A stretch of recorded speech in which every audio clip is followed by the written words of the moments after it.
presentations and materials that we have will be saved and shared on a Google Drive for you to access. I've provided you the link to the Google Drive in the agenda, and it's also embedded in this presentation. If you have access with accessing Google Drive, or if you've lost the link, please let us know in the chat. As we mentioned in our emails when we first reached out to everyone, anyone who attends 75% of these sessions will receive a certificate of completion for this course. All right, so moving forward, let's take a look at the agenda for today. Today, we'll start with some introductions of the project and the team, and then of everyone who's on this call. We will review the training plan as well as the objectives. We will go over the key concepts for today, which include transparency, long-term strategies, and how those two components apply in the sustainable transportation context. And we'll finish with some breakout groups, just so that we have some time to familiarize ourselves with the existing long-term strategies and transportation activities, as well as to learn from each other what kind of activities might fit into the long-term planning timeline. So moving forward, I want to first start by introducing our project. Our project is the USAID Transparency and Long-Term Strategies Project, which is T-LTS for short. This project's aim is to support countries in developing long-term strategies for low emissions development, with a particular focus on increasing transparency of plans. Our key activities include conducting trainings such as these. So we're conducting one in Asia on transportation, and one for Latin American countries as well around climate risk and climate integration. We're developing case studies of best practices, and we will be providing direct technical assistance in the following year, in the second year of our project. So that's October 2020 to September 2021. So that's an overview of our project. I would like to introduce you to the team that will be facilitating the session over the next 2 weeks. So Logan, next slide, please. So as I mentioned, my name is Drina Mann. I am serving as the project manager for this project, and I am with ICF and based out of New York. I want to give every member of the team a chance to just wave and introduce themselves as well. So I'd like to start with Howard.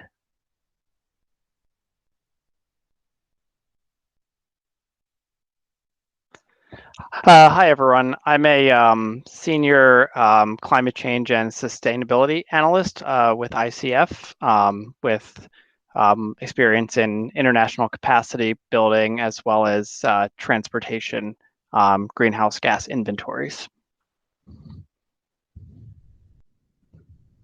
Okay, great. Thank you, Howard. Logan? Hi, everyone. This is Logan speaking with ICF as well. I'm a climate change and sustainability specialist, and I have experience doing capacity building at the international level and working on greenhouse gas analyses and climate change solutions. Finally, Nael.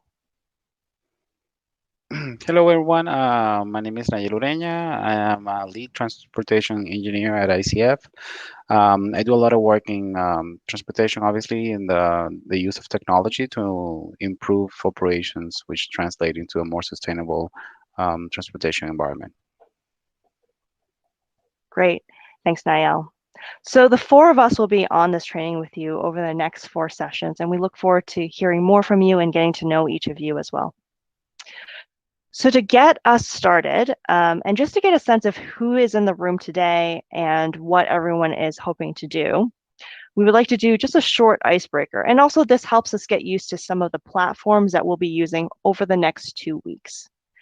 The first thing we're going to do is I'm going to ask you to open up a separate tab on your browser and to open up a spreadsheet. And I'm going to drop that into the chat right now. So you should get a message on the right-hand side of your screen. Once you're able to open up that Google Doc, I'd like you to open up to the Intro tab, which is the first tab in the sheet. And from there, we'd like you to take 2 minutes just to write down your name, your country, your organization, and one thing you would like to get out of this meeting. So we can get started and then do some introductions from there. Gopal, would you like to go first? Hello, good morning, everybody. Are you hearing me? Yes. Yes. Good morning, everybody. I'm Gopal Rajyasi. I am working with the UNFCCC Secretariat in Bonn, and I come from Nepal. In Secretariat, I am basically responsible to manage registries for nationally appropriate mitigation actions and nationally determined contributions. So, and similarly, I also work in the issues related to the MRV under the current UNFCCC regime, as well as in the enhanced transparency framework. So while working on this issue, I have some experience on supporting developing countries in terms of NAMAs and NDCs.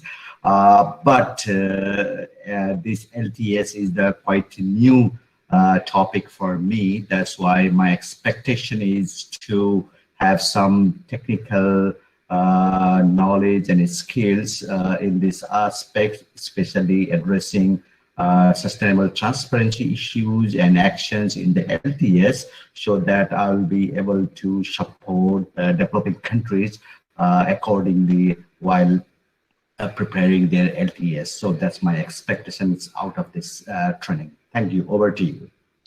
Thank you, Gopal. I hope that we are able to provide you some of that insight. I'm going to move over to Nibedita. I hope I said your name right. Are you there? Yeah. Hi. Good morning. Good morning.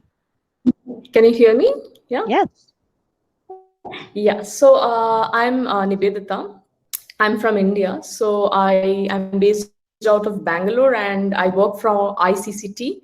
ICCT does not have per se organization in India, but then I work as a research consultant with them for various projects. And I joined with them say 3 months back, and previous to that I was with Bosch. So basically I come from a transportation background with a PhD in transportation, and then I have been pursuing a career in all aspects related to transportation. And primarily my work with at ICCT is majorly on EV policy. So I'm here mostly to look out for how to apply these LTS and NDC frameworks, or where do EVs intersect with them and how it can be practically implemented through frameworks. Yeah. Great. Thank you. Thank you. Jakapong, I believe. I'm sorry if I've mispronounced your name. Are you there?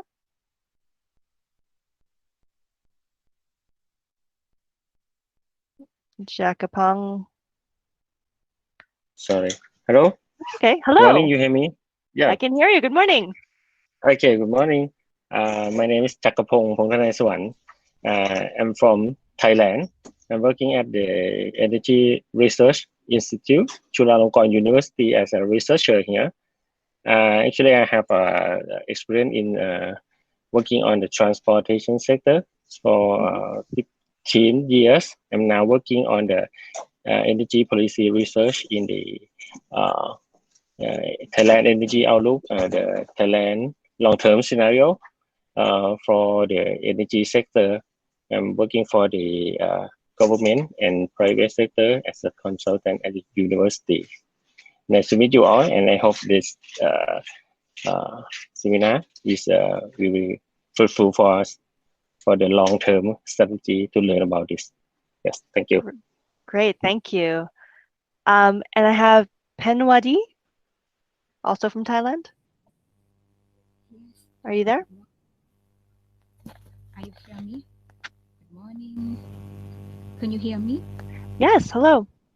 Hello, good morning. My name is Penwadi from Thailand, from GIZ Thailand. Actually, I have an experience about the emission estimation, more specifically for the transportation sectors, but I don't have any much experience on the emission projection. and for the mitigation planning. So I would like to learn from the workshop in order to know the long-term strategy development, and more specifically for the transparency perspective. Mm-hmm. And thank you very much for letting me join this workshop. Welcome. And then Adisa, also from Thailand.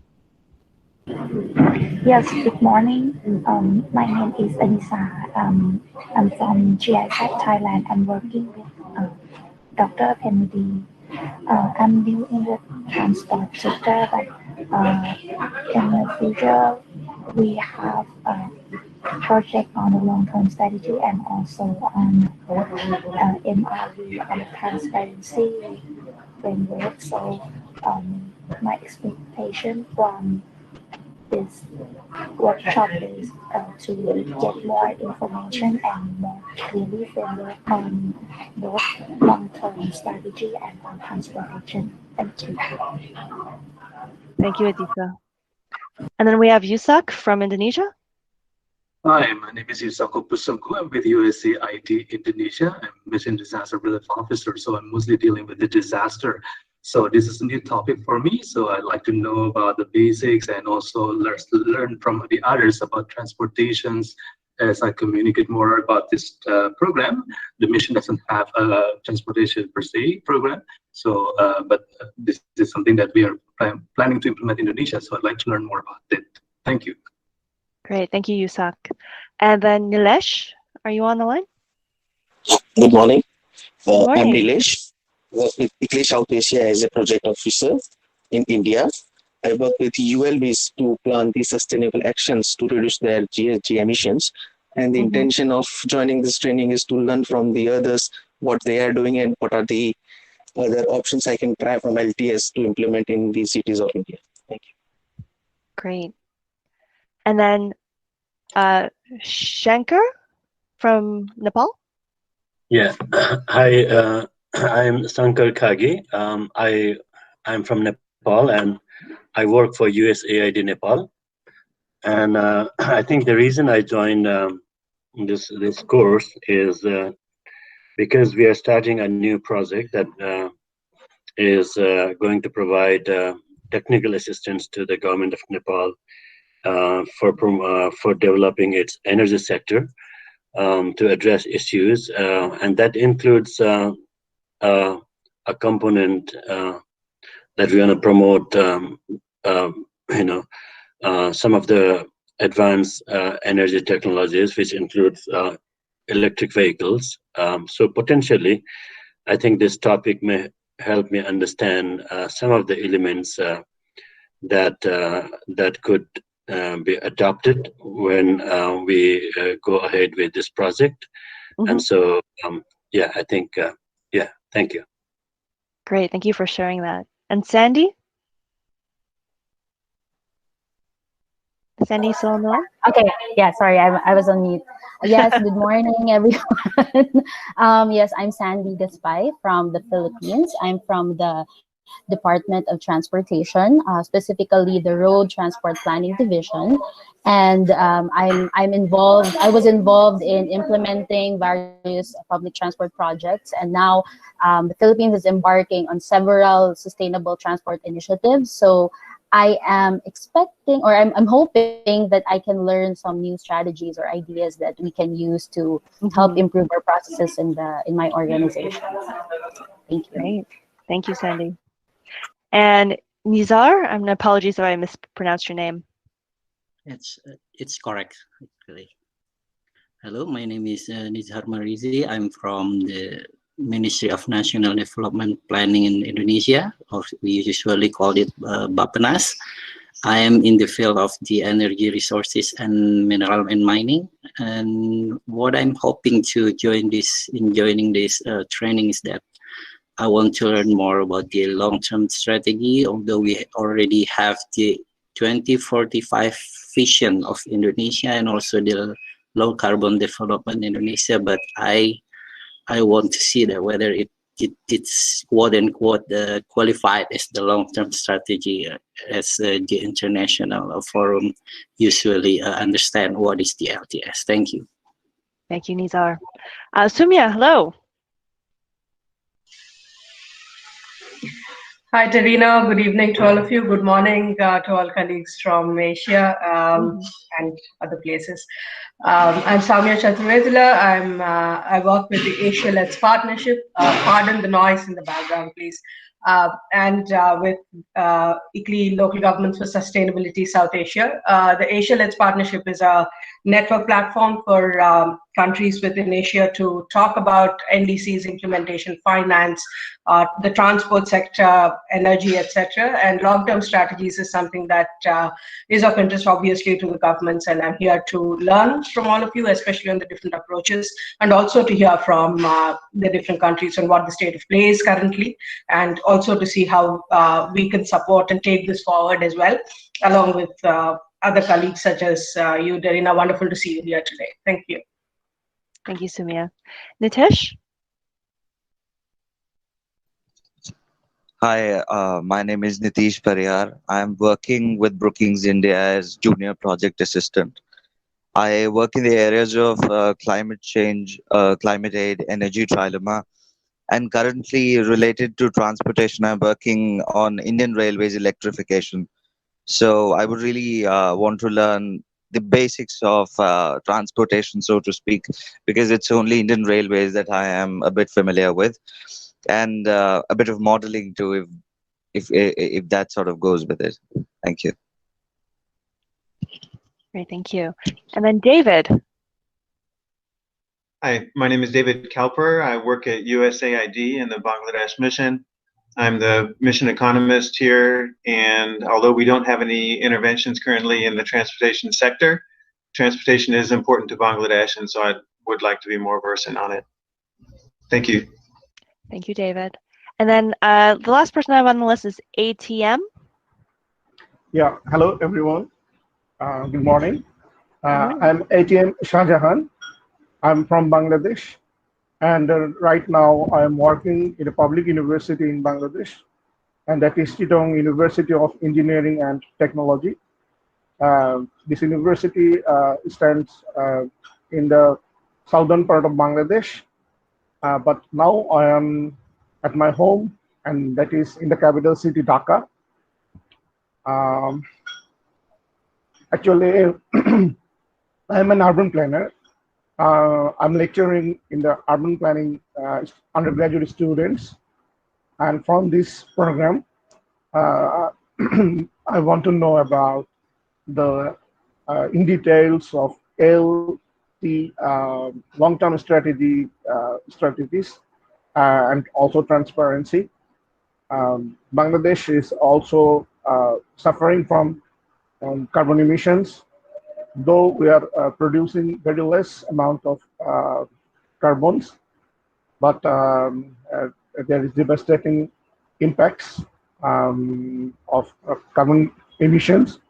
So I want to know about my country's strategies and also other country what they are doing to cope with carbon dioxide. Thank you. Great, thank you, ATM. So thank you everyone for stepping up and introducing yourselves. It's very helpful for us to hear voices and to know who's in the room. What I heard from all the introductions is that it's a very broad mix of individuals who are here. We have some folks like ATM and a few others who mentioned that they're interested in understanding long-term strategies and transparency.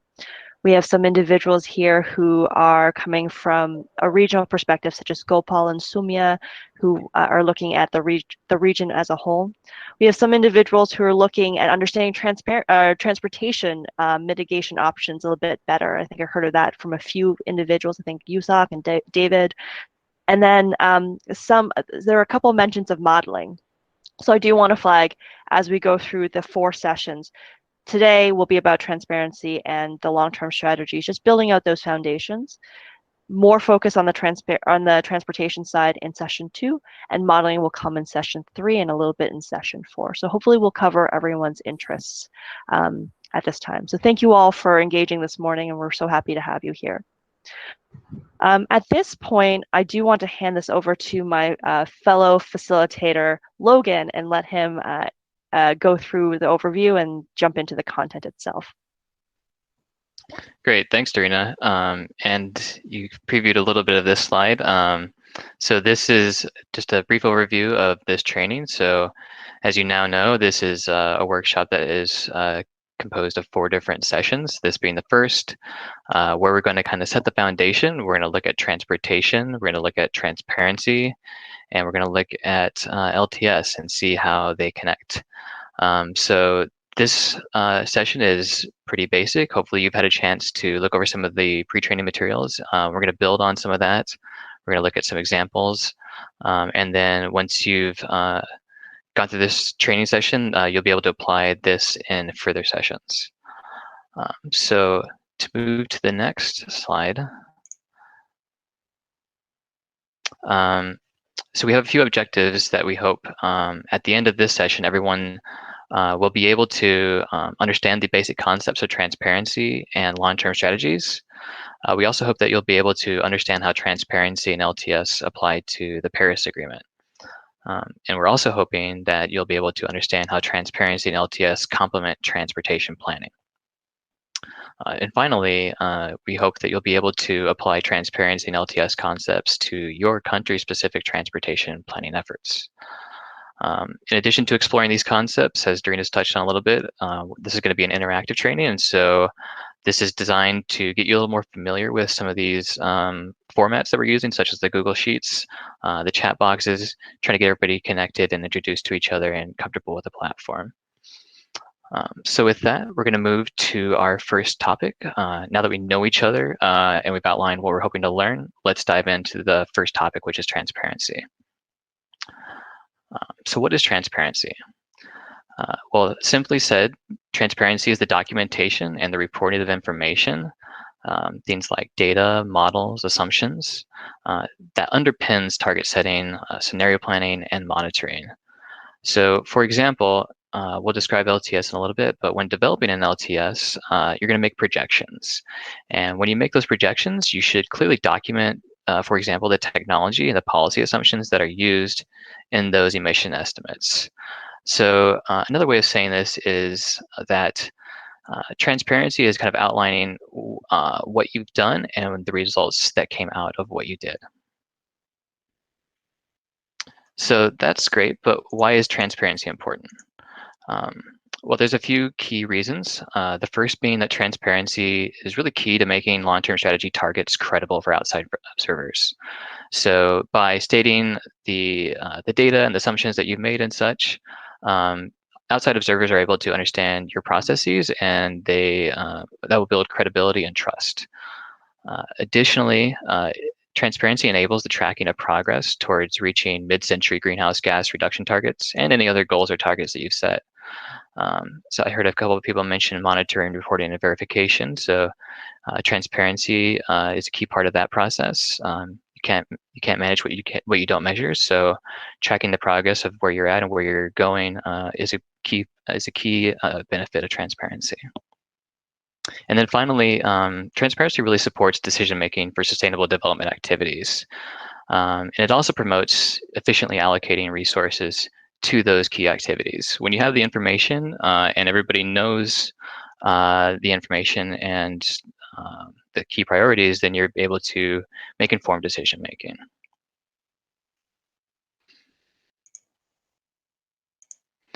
So in addition to that, transparency also has a number of other benefits and supports some other multiple objectives. We touched a little bit on good governance, and that transparency is a key part of good governance strategies. Transparency can also support and enhance a free and competitive market and create favorable investment climates. That's also tied to the third benefit there, which is the proper utilization of development assistance. So when transparency is enacted appropriately, you're able to make informed decision-making and allocate those resources appropriately. Transparency also supports country pathways to self-sufficiency. We hope that you'll be able to implement some of the institutional arrangements and some of the methodology and the data tracking and incorporate that into your country objectives and processes.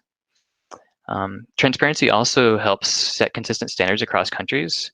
This is something we'll touch on when we talk about the connection with the Paris Agreement. But transparency makes sure that everybody is reporting on a consistent level playing field, and it also therefore increases comparability across countries and across data. And so finally, another benefit is transparency can create a shared vision for development and enhance that public trust, that credibility.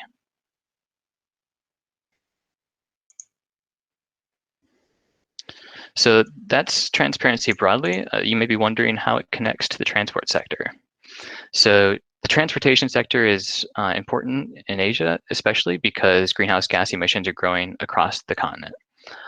For instance, transport alone is projected to contribute about 31% of global GHG emissions in 2030, up from just 19% back in 2006. Additionally, the continent has a large and growing population and a large and growing economy. There's about 44 million people added to the urban population about every year. Motor vehicle fleets are doubling every 5 to 7 years in most Asian countries. Road congestion is already leading to GDP losses due to higher transport costs and lost time. And currently, Asian cities have the worst air pollution in the world, and about 80% of that pollution is attributable to transportation.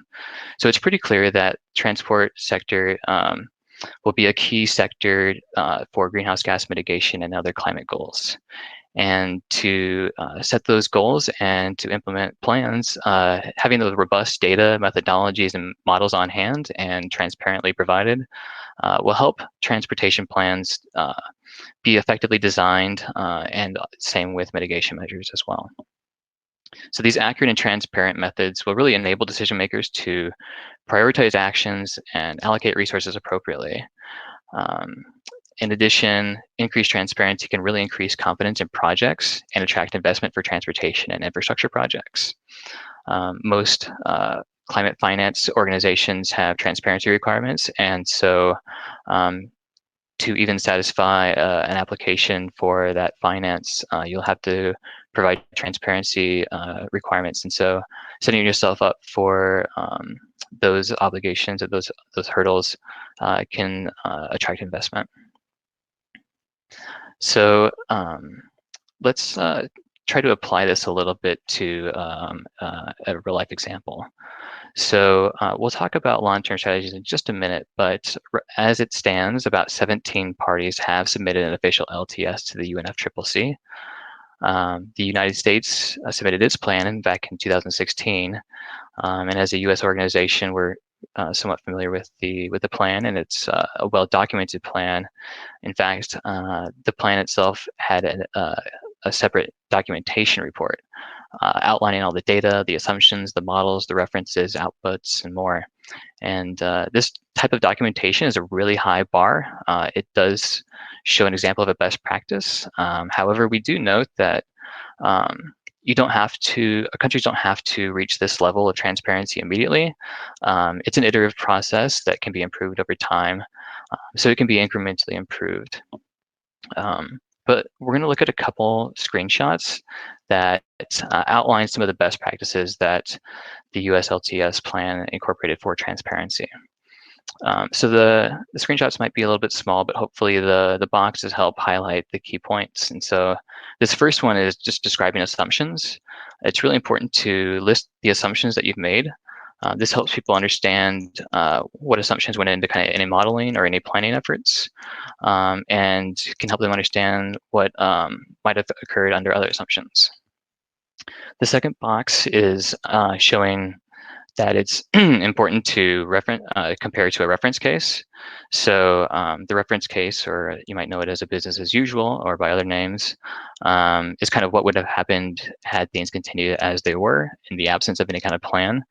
And so modeling that compared to your plan helps create that comparability so you can see how the one plan compares to the other, or you could even have additional scenarios that you're comparing to the reference case. Moving over to the right-hand side, this table shows that a number of different time periods were considered in projecting out these models. So the base here is 2005, but they also modeled out to 2020 and 2035 and to 2050. And that's really important for long-term strategies, obviously, that are out to 2050. But it can also inform any kind of short-term or medium-term plans. And so those interim time periods really help with that. And then on the far right, providing modeling outputs for all the data is really helpful. More than just showing the final end result, providing a full table of outputs like this provides more data points and really helps people understand how you got to the end result. We just have a few more examples. At the top here, if you're using any models, it's important to describe those and how they were used and where they're pulling their information from, but also kind of outlining your methodology. That's kind of a best practice to describe what you did, how it was used, and how it helps you arrive at your end result. With greenhouse gas emission modeling and other climate modeling, there's typically a number of formulas that are involved. And so describing those formulas, providing definitions of variables, all of that is really helpful. And then on the far right is the final example, and that's just to provide data sources. It's just good practice to cite your references and make sure that they're from reputable sources. So this is just a key snapshot of some of those examples right here.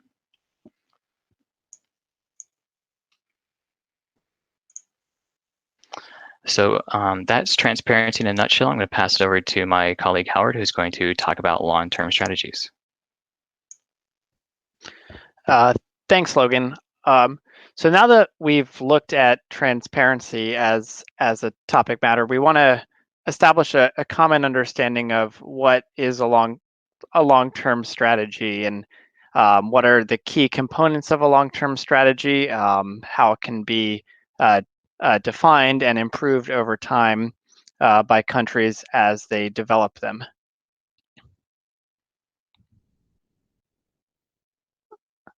So a long-term strategy in its most basic form is essentially a policy tool that is used by countries to identify development priorities and pathways.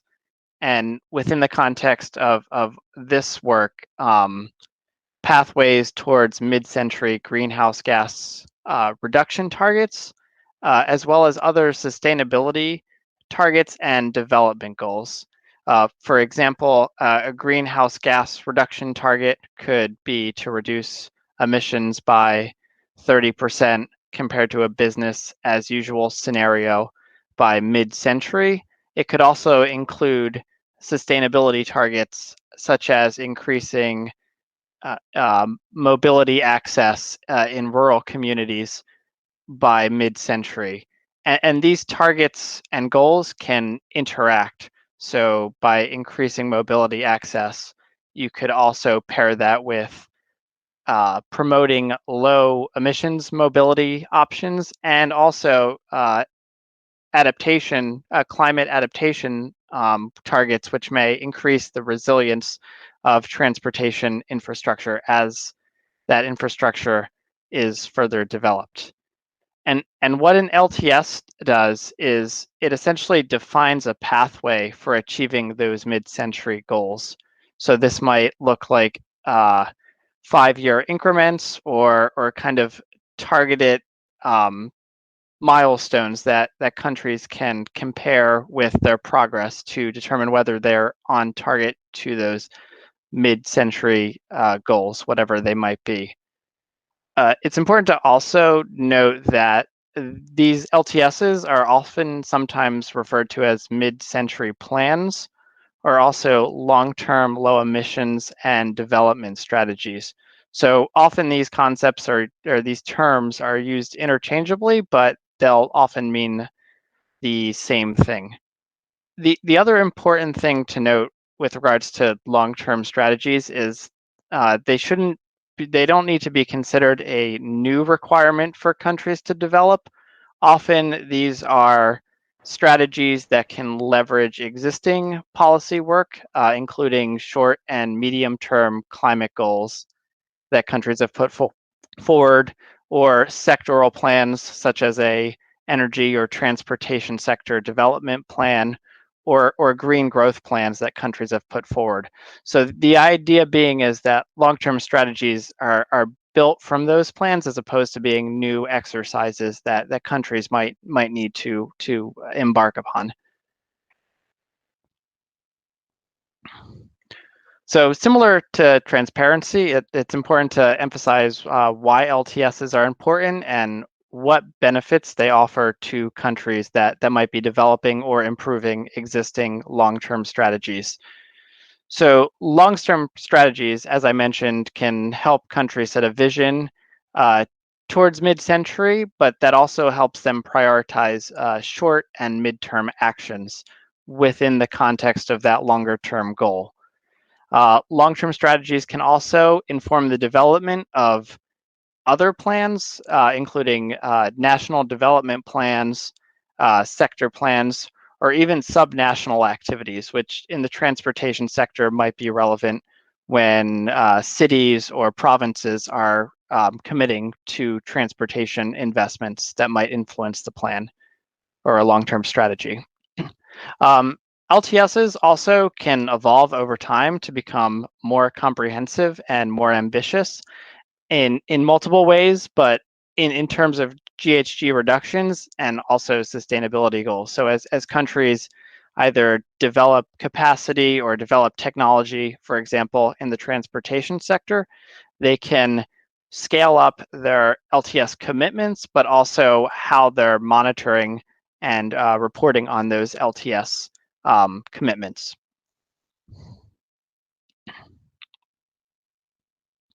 So LTSs will include different elements, and these elements are really defined by the countries based on their priorities, what their goals are, and what their needs might be. Just working left to right from this diagram, I've mentioned GHG reduction, greenhouse gas reduction targets. Those are common in goals. They'll also include a overall long-term vision or goal that kind of frames the entire plan. So this could include a country's commitment to pursue sustainable development to 2050. So kind of an overarching vision. They can also include things like adaptation objectives, so adapting to the impacts of climate change, implementation pathways, which could include a trajectory with intermediate targets for them to meet these other long-term visions or goals. Another important component would be a process for monitoring and improving LTSs. Again, as Logan mentioned, similar to transparency, LTSs are an iterative process where countries can set initial goals and then develop their LTSs further over time. LTSs can also incorporate sectoral objectives, so whether that's transportation sector objectives, as well as other sector objectives that can feed into an overall national long-term strategy.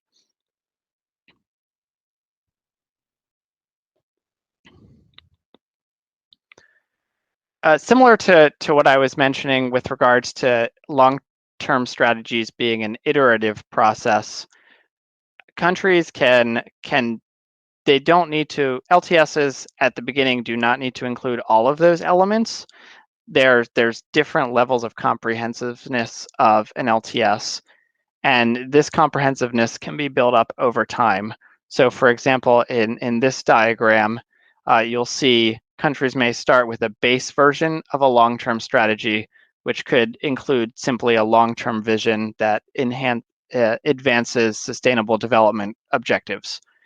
They could further refine that long-term strategy by adding things like specific greenhouse gas emission reduction goals and then sector-specific targets. So this could be increasing mobility in the transportation sector while reducing, for example, vehicle miles traveled or increasing electrification among the transportation sector. And then at a more mature level, LTSs can become even more detailed to include things like comprehensive implementation plans, which map out the specific steps that countries and implementers can take to realize the vision or goals of the long-term strategy, as well as a monitoring process that can allow countries to re-examine their long-term strategies as they start implementing them to make refinements in terms of the ambition of those strategies or moving around priorities of those strategies.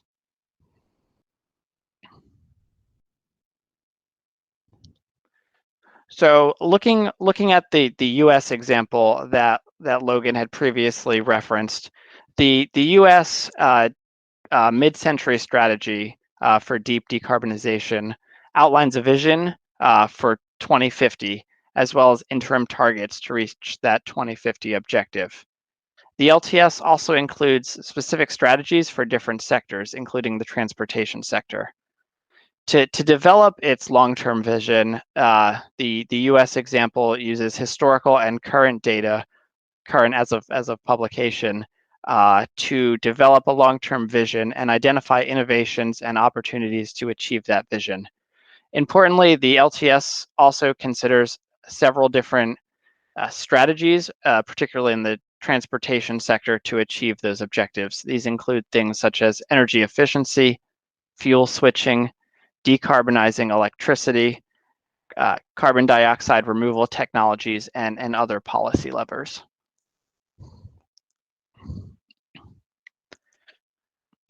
So looking at the specific transportation sector within the US mid-century decarbonization strategy,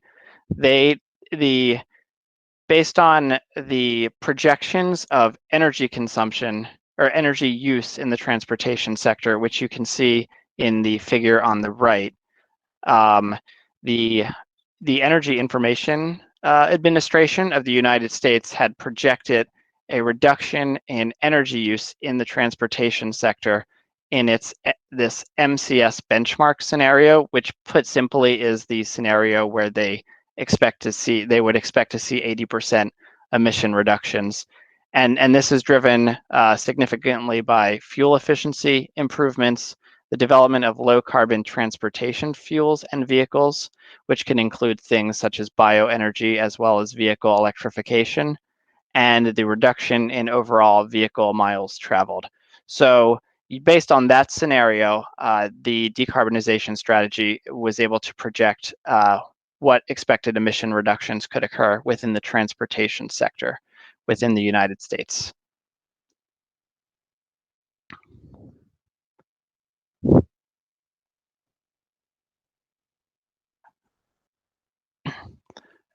Looking at the international example,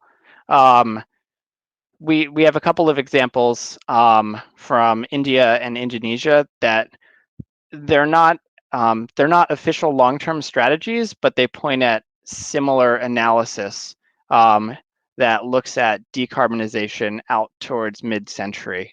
So one example of this is the Pathways to Decarbonization analysis that occurred in India several years ago.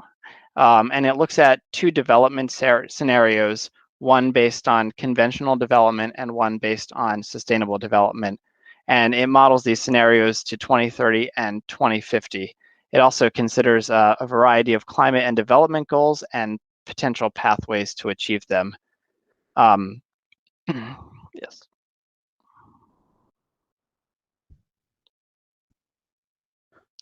Another example of, again, not an official LTS, but a similar exercise looking at mid-century targets is a low carbon development analysis done in Indonesia. This looks at low carbon pathways up to 2045, and it is incorporated into upcoming national 5-year plans, and also considers a variety of climate development goals and potential pathways to achieve them. And it includes multiple modeling scenarios. looking at the scenarios a little bit more closely, the scenario, this high scenario, models or projects emission reductions of 43% by 2030, as well as other co-benefits, including boosts in gross domestic product. An analysis done by the World Resource Institute also emphasizes the need for long-term planning to ensure that these 5 and 10-year plans are contributing to this decarbonization scenario. And I would pause for 1 second before going to the next section. I know several of you are on this call from India or Indonesia, and we'll have time, I think, for discussion to talk through maybe if you've had experience with some of these modeling exercises, or if there are other activities underway in your country that you can speak to. So I will welcome that feedback as we get further along in this session. Great. Thank you so much, Howard, Howard and Logan, for that presentation. I think we just covered quite a lot of content, and it might be good to pause and just to see, I want to put out there whether there are any questions about long-term strategies, about transparency, anything at all that you'd like clarification on from our team. And feel free to please put it in the chat or to just unmute yourself and let us know.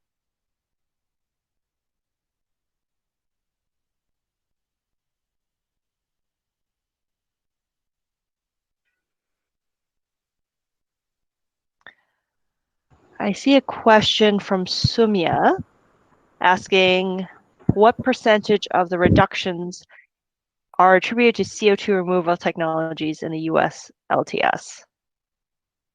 It's a very specific question, Sumya. Thank you for quizzing us.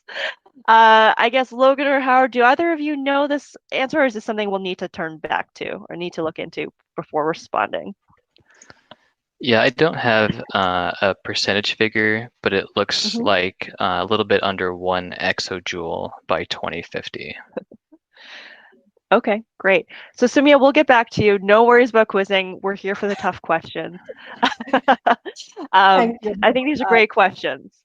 Yeah, thanks. The reason why I asked is this is something that we are considering talking to the different countries in the region, and just wanted to get an understanding of what is the applicability in the US, because that, to me, from my knowledge, is the most advanced. And so just wanted to see whether there is an example out there that we could look at before we bring this to the Asian audience. I know there is something happening in Australia and Singapore, but just wanted to know. Thank you. Thank you, Sumya. I see a question from Shankar asking whether there's a requirement for countries to develop LTS or if it's a voluntary exercise.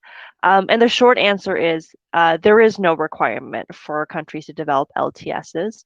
As I speak about what's on the screen about the connection between LTS and the Paris Agreement, you'll see that it is a voluntary exercise. One rationale would be to undertake this would be because the LTS can inform kind of the shorter term planning approaches, and there are other benefits to doing it beyond a requirement. But no, it is a voluntary exercise at this time.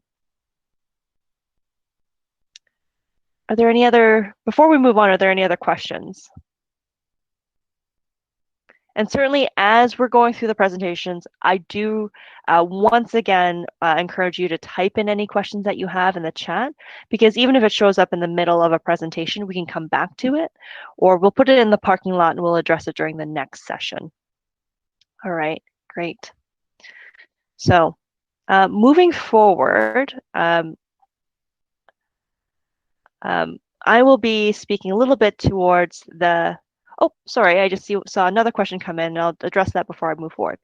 Penwoody, thank you. In terms of the transparency, which you mentioned, it will be accompanied by documentation. Does it have any format or indicator that can prove transparency?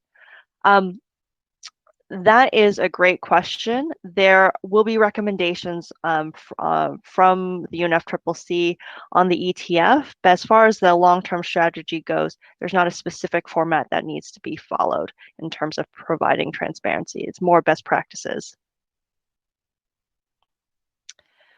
And then I see another question from Shankar. Which are the key institutions leading the development of LTS in countries? I can speak first to our example, which was the US, and that was led by the US State Department with support from many federal agencies providing data or modeling or other considerations. So that was how it was done in the US.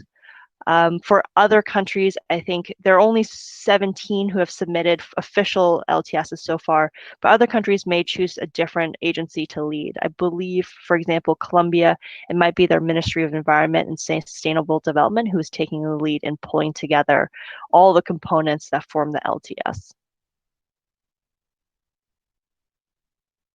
Thank you, everyone, for the questions. We will continue. If you keep putting them in, we'll continue to come back to them and help clarify some of this information. So moving forward, Logan just presented on the concept of transparency and how we're presented on the basics around long-term strategies. So moving forward in the next half of our presentation, I will be speaking more about how these concepts fit into the broader climate context, so specifically the Paris Agreement. And then Nayel will speak a bit more at the transportation planning level, coming from a practitioner standpoint. First off, let's just jump into the Paris Agreement to get a little bit of context about how all this fits in. So the Paris Agreement is a UN agreement that was signed by 195 countries in 2015. And as many of you probably already know, the goal of the agreement is to limit global temperature rise to less than 2 degrees Celsius above pre-industrial levels, while still at the same time fostering sustainable development. What's unique about the Paris Agreement is that unlike environmental agreements of past, so I would be speaking about Montreal Protocol or the Kyoto Protocol, the Paris Agreement is a bottom-up agreement. So instead of the agreement stating what countries need to achieve, countries actually come and set their own goals according to their capabilities and according to their domestic circumstances. And these goals include both mitigation and adaptation targets for themselves. So each party submits these goals as something called a nationally determined contribution, an NDC. And this is revised and submitted every 5 years. And this continues to outline where the party is going or where the country is going with their emission reductions and their adaptation actions. I like to think of NDCs as the building blocks of our global climate action. Those are all the mitigation actions that will eventually bend the curve and keep our temperature below 2 degrees. The Paris Agreement, to Shankar's question, also suggests that parties strive to submit a long-term, low-emission strategy, an LTS.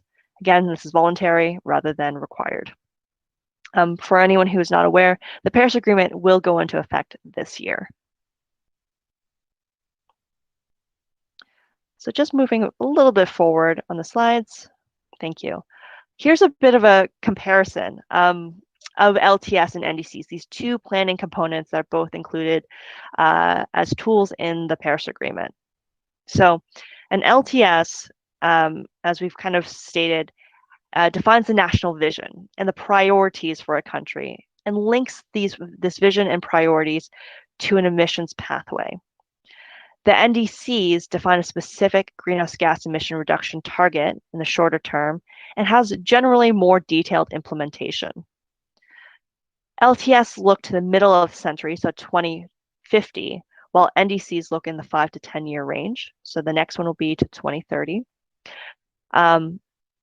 And parties are invited to submit an LTS in 2020 with no specific requirements for revisions, while NDCs are required and must be revised and communicated every 5 years.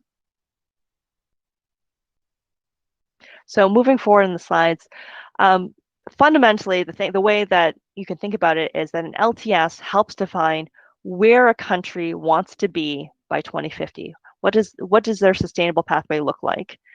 And then the NDC actually tells us what the incremental steps that country could take to get us there. These policies will work side to side, and they inform each other over the coming years. I do want to show off a graphic, which is quite useful, that was developed by GIZ and the New Climate Institute. And what I like about this graphic is it's temporal. It shows how these two components could interact over time. So a current LTS that defines a pathway or a vision to 2050 could inform the NDC revisions that are happening now that are the actions till 2030. Once the actions have been implemented for the NDC to 2030, the outcomes and the findings and any technological advancements from that period can then go back into informing and revising the next LTS. That new updated LTS can then inform the next NDC, and the two components can continue to work together over time.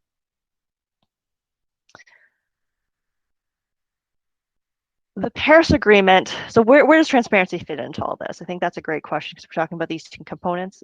It's underpinning both the LTS and the NDC. The Paris Agreement calls for something known as the Enhanced Transparency Framework, or the ETF. And the ETF is basically a uniform system for countries to periodically report on climate progress.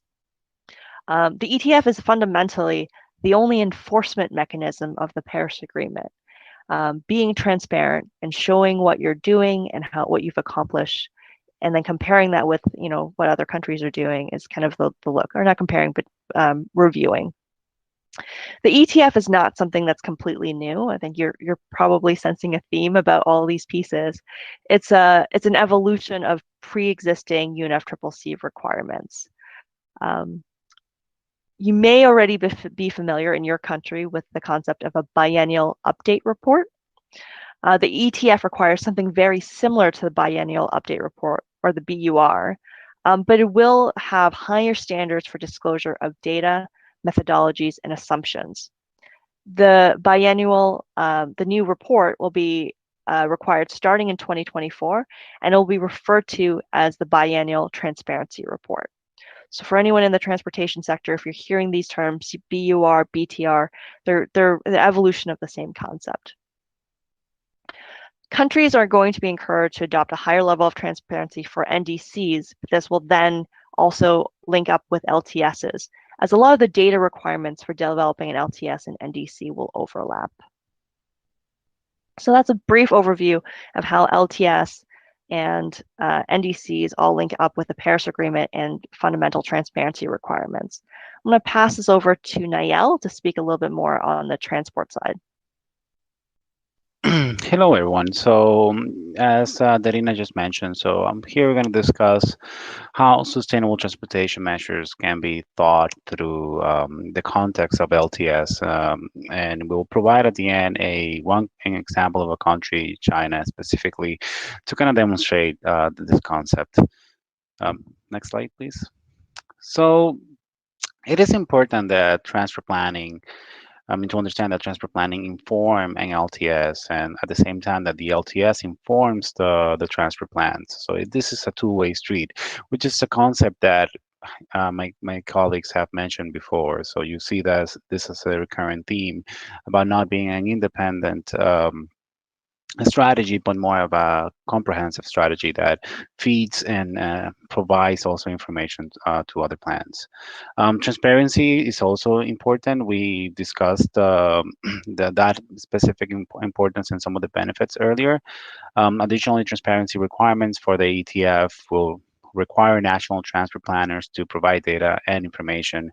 So incorporating transparency early and robustly will set up a country for successful reporting later on.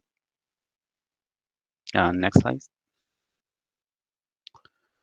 So how does this transport sector plans contribute to LTS, sorry, as we just mentioned. So transport sector plans and the national LTS they need to be interrelated. An LTS can be developed based on existing transportation plans, and then going forward, the new transport plans should be more directly related to the LTS itself, and so on. And we go through this cycle.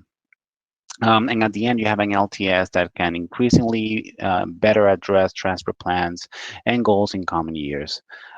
Additionally, local plans should be considered in the LTS, into LTS and transportation plans. Future local plans should be then connected to the LTS itself and transport sector plans. This create a comprehensive planning system where all levels and sectors are connected, as opposed to a siloed and disconnected planning structure. So transport planning has additional benefits beyond efficiently moving people, goods, and the services that it provides. There are many cool benefits in transportation systems that are designed to be sustainable. Some of the cool benefits can be seen here, and we've broken them down into 4 categories: energy security, economic development, environmental protection, and improved quality of life. Not all co-benefits are guaranteed, and some of these examples may actually be negatively impacted depending on the plan. So for instance, if a transport plan leads people to shift from using their vehicles to becoming more pedestrians, walking or using bicycles, then obviously that has a great impact on air quality, which will be improved. But on the other hand, if the plan lead people to drive more, then air quality will be deteriorated. And we will return to this co-benefits of sustainable transportation planning on the next session. So just a little bit of a breadcrumb here. The infographic is a very good example of co-benefits from Indonesia, long-term plan discussed earlier. It is not only reduces emissions, but it has an economic, environmental, and social co-benefits as well. So next slide. The example that we're going to be discussing here is China's long-term transportation plan for transportation long plan. So it is not exactly an ITS, but it is a national long-term plan specifically for transportation. So it is well known that China is rapidly expanding its transportation infrastructure nationally and actually internationally as well.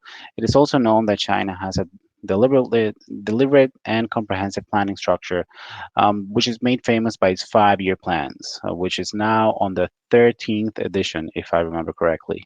China has taken both a step further in developing a vision and implementation plan for transport planning through 2050.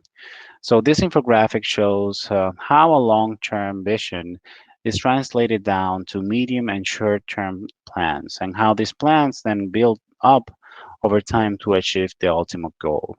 As stated here, the plan consists of 2 phases, one that goes from 2020 to 2035, and then the second phase that goes from 2036 to 2050. And these are based on 9 key actions that actually are very comprehensive, ranging from well-connected primary infrastructure network to providing convenient, comfortable, economically viable and efficient transport service, to actually promoting green, low carbon, resource and energy efficient, low polluting and ecosystem friendly transport system, along to many other more. So to have a comprehensive approach to this. And next, I believe. So with this, I will hand it over to my colleague to discuss the group exercise. Well, I hope everyone had a good breakout session. I know we're coming up against our time, but I do want to make sure that the 2 groups have a chance to share maybe a few key takeaways from their research and their conversation. So maybe as group 2 is just coming back in, I'm going to throw to group 1. Logan, would you or someone on your group like to speak a little bit to some of the key things that you found from your conversation? Logan, you're muted. Sure. So one thing we did note was that of all the country participants, none had submitted an LTS. However, we did have a discussion, and I think, Simya, if you're comfortable expanding on what your thoughts were, it seemed like at least some folks did think that an LTS still seems like a valuable exercise to dive into. Simya, did you want to expand at all? Yeah, thanks, Logan. So there are countries which did not, yes, what Logan had said, no LTS, but there were certain commitments relevant to the transport sector within the NDCs. And there are other policies in some of the countries which are looking at 2030, 2035, but all these being very separate actions and separate policies with nothing tying them together, or not a comprehensive vision until 2050. So the utility of having a long-term strategy becomes very evident, because then you're able to tie these different pieces. For example, just looking at electric vehicles until 2030, and something else looking at renewable energy transition in the transport sector, and something that is looking at enhancing public transport. All these are separate policies in India, but they're not tied in to a mid-century strategy. And so it makes sense to be able to do that, so that, obviously it brings in efficiencies and easy for implementation as well. So thank you.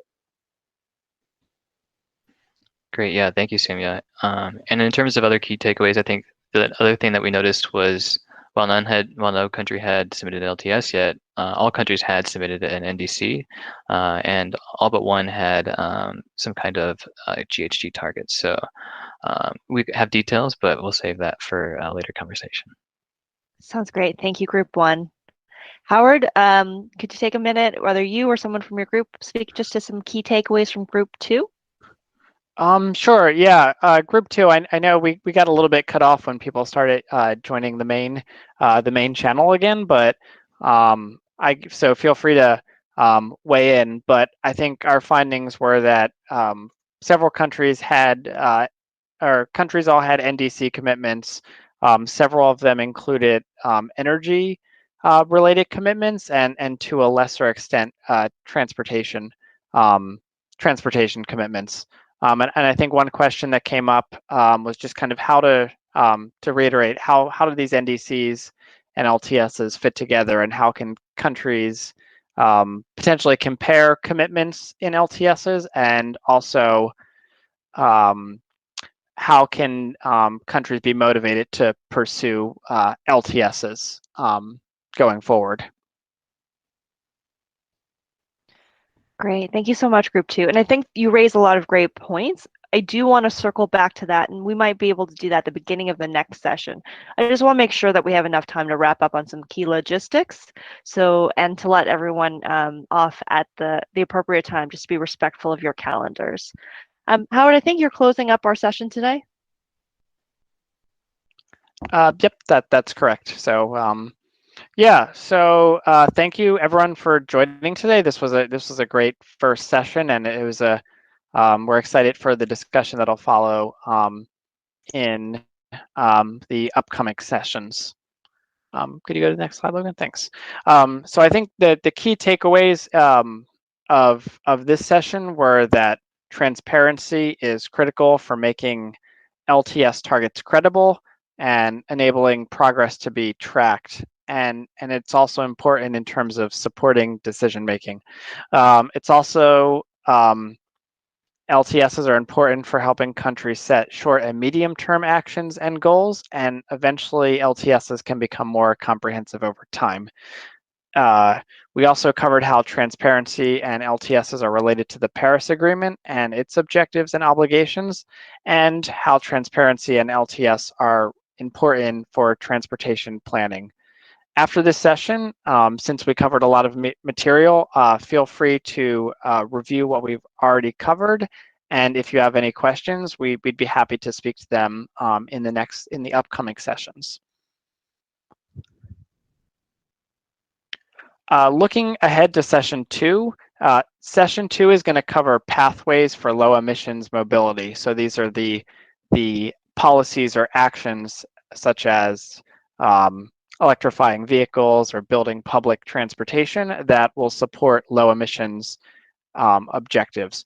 So going into session 2, we ask that you consider what transportation activities specifically are underway in your country or are planned in the near future, and what are the sustainability goals that are trying to be achieved for them as part of those actions, whether that's greenhouse gas emissions reductions or improving air quality or increasing overall mobility.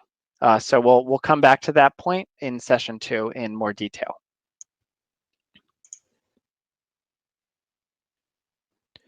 And looking ahead, our session 2 will be on the 10th of September from 9:30 to 11:30. That's Greenwich Mean Time plus 7.